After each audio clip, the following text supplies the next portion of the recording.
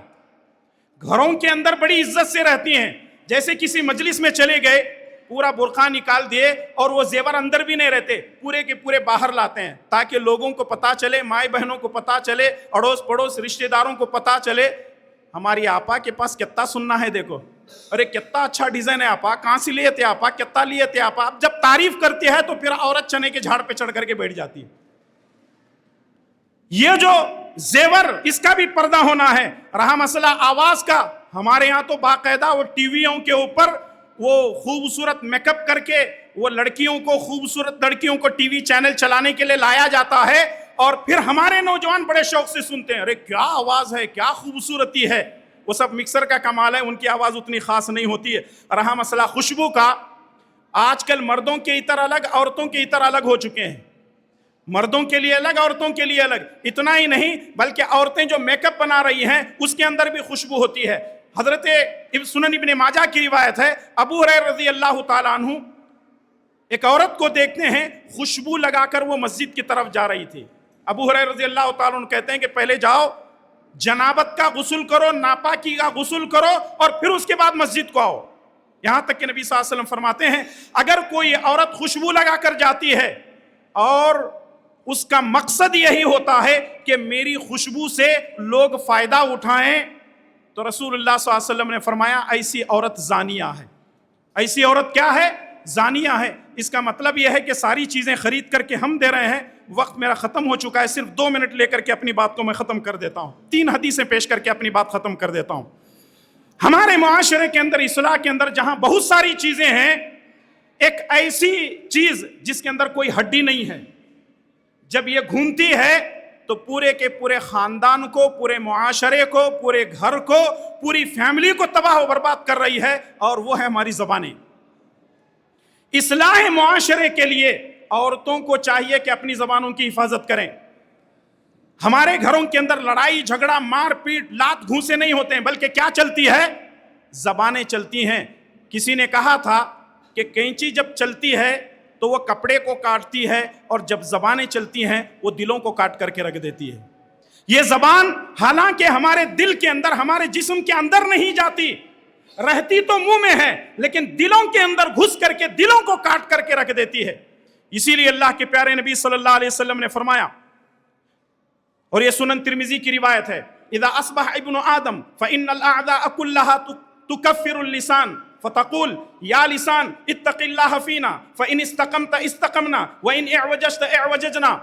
روزانہ صبح میں جسم کے سارے اعضاء زبان سے کہتے ہیں اے زبان تو اللہ تعالیٰ سے ڈرتی رہنا، اگر تو ٹھیک ہے تو تیری وجہ سے ہم بھی ٹھیک ہیں، اگر تو بگڑتی ہے تو تیری وجہ سے ہمارے اندر بھی بگاڑ اور فساد پیدا ہو سکتا ہے.